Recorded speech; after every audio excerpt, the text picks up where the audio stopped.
안녕하세요. 90일 성경 통독을 도와드리는 가볍게 듣는 성경개론 49번째 시간. 오늘은 에베소서, 빌립보서, 골로새서입니다. 먼저 에베소서입니다. 에베소서는 사도 바울이 로마의 감옥에서 쓴 옥중서신입니다. 에베소는 해상과 육상의 무역로가 교차되는 지리적 위치 때문에 교통과 상업의 중심지 역할을 한 터키 서부 해안에 있던 항구 도시입니다. 세계 7대 불가사의 가운데 하나로 손꼽히는 풍요의 여신 아데미 신전이 있던 곳이기도 합니다. 사도행전 20장 31절에 따르면 에베소 교회는 사도 바울이 3차 선교 여행 때 3년을 머물면서 눈물로 목양한 교회입니다. 바울의 영적인 아들 디모데가 그곳에서 사역을 할 정도로 지속적으로 사도 바울의 영향력 아래 있던 곳입니다. 에베소서는 다른 서신들에 비해 특이한 사실이 하나 있는데 에베소 교회의 특정 문제를 전혀 다루지 않는다는 것입니다. 특정한 문제를 다루기보다는 그 당시 어디서나 관심을 가질 만한 일반적인 내용을 다루는 것으로 보아 많은 교회가 서로 회람하도록 의도되었을 것으로 추측할 수 있습니다. 이러한 추측은 에베소가 로마 제국의 주 도시였고 에베소 교회가 당시 소아시아 여러 교회들의 중심이었고 주위 교회들의 모교의 역할을 한 것으로 보아 알 수 있습니다. 에베소서의 초점은 하나님의 영원한 계획 속에 있는 이방인 그리스도인들의 위치에 관한 것입니다. 유대인과 이방인 그리스도인들이 그리스도 안에서 하나라는 사실을 가르치고 있습니다. 그리스도의 몸된 교회는 그리스도에 의한 하늘의 능력을 부여받았는데 그러한 특권에는 내적으로는 거룩한 삶을 사는 것, 외적으로는 복음 전파라는 선교적 책임이 따른다는 사실을 강조하고 있습니다. 바울은 자신이 쓴 서신들에서 사랑이라는 단어를 총 107회 사용하는데 그 중에서 6분의 1에 해당하는 19회가 에베소서에서 등장합니다. 에베소서는 사랑으로 시작해서 사랑으로 끝난다고 할 수도 있습니다. 그러나 계시록에 나오는 에베소 교회를 향한 주님의 책망을 볼 때 안타까움을 금할 수 없습니다. 계시록 2장 4절에서 5절입니다. 그러나 너를 책망할 것이 있나니 너의 처음 사랑을 버렸느니라. 그러므로 어디서 떨어졌는지를 생각하고 회개하여 처음 행위를 가지라. 만일 그리하지 아니하고 회개하지 아니하면 내가 내게 가서 내 촛대를 그 자리에서 옮기리라. 사도 바울이 사랑을 그토록 강조했지만 결국 첫사랑을 버린 에베소 교회의 모습을 보면서 주님께 대한 우리의 첫사랑은 어떠한지 생각해 봅시다. 다음으로 빌립보서입니다. 빌립보서 역시 사도 바울이 로마의 감옥에서 쓴 옥중서신입니다. 빌립보는 바울이 마케도니아 사람이 도와달라고 하는 환상을 보고 간 마케도니아 지방의 첫 도시입니다. 빌립보 교회는 2차 선교 여행 때 세운 유럽 대륙의 첫 교회라고 할 수 있습니다. 사도행전 16장에서 바울은 자색 옷감 장사 루디아를 만나 그녀의 집에서 빌립보 교회를 시작하게 됩니다. 이 빌립보 교회는 바울과 특별한 관계를 맺고 바울을 특별히 사랑했던 교회입니다. 바울이 감옥에 있을 때 쓸 것을 공급하며 옥바라지를 했습니다. 그런 정성에 감사한 바울이 일종의 감사카드처럼 써서 보낸 서신이 빌립보서입니다. 빌립보 교회를 향한 감사와 칭찬이 가득하고 빌립보 성도들에게 자신이 처한 상황을 알려서 성도들의 걱정을 덜어주고 자신으로 인해 맺어진 열매들을 나누고 있습니다. 그렇기 때문에 에베소서와 골로새서의 내용이 교리적이라고 생각하면 빌립보서는 상대적으로 간증적이고 실천적이라고 말할 수 있습니다.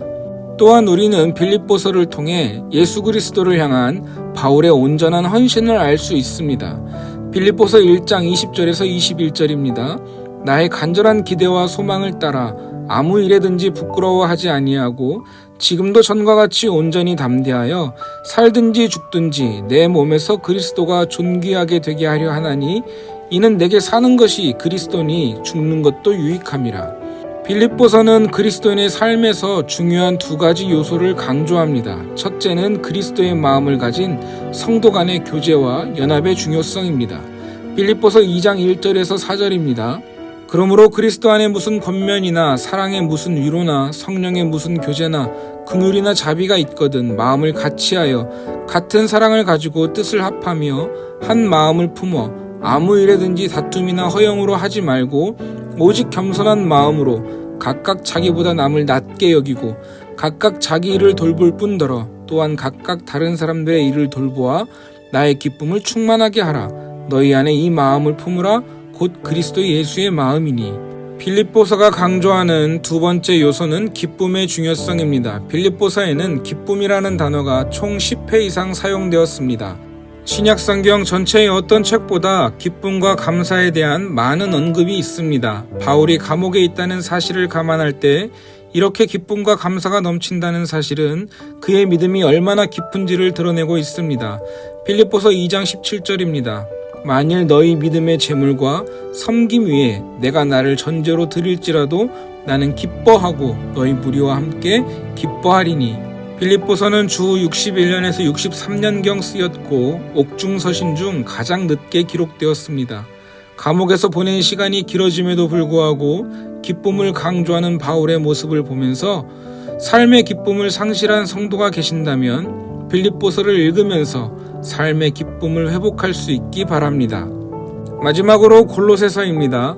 골로새서 역시 바울이 로마의 감옥에서 기록한 옥중서신입니다.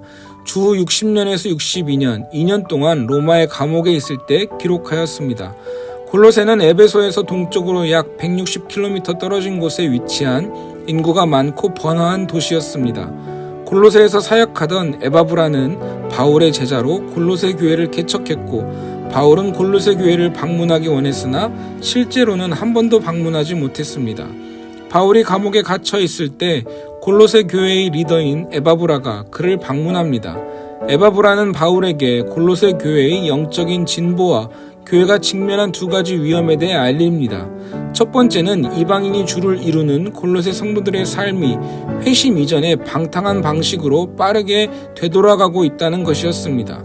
둘째는 그들이 이단의 가르침을 받아들이고 있었던 것입니다.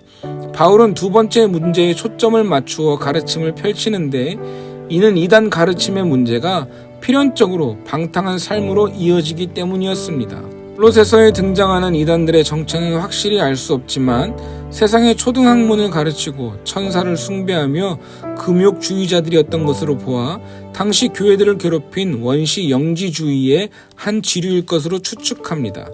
이 이단들은 그리스도의 신성을 부정합니다. 그렇기에 골로새서는 그리스도의 신성에 대해 가르치고 강조합니다.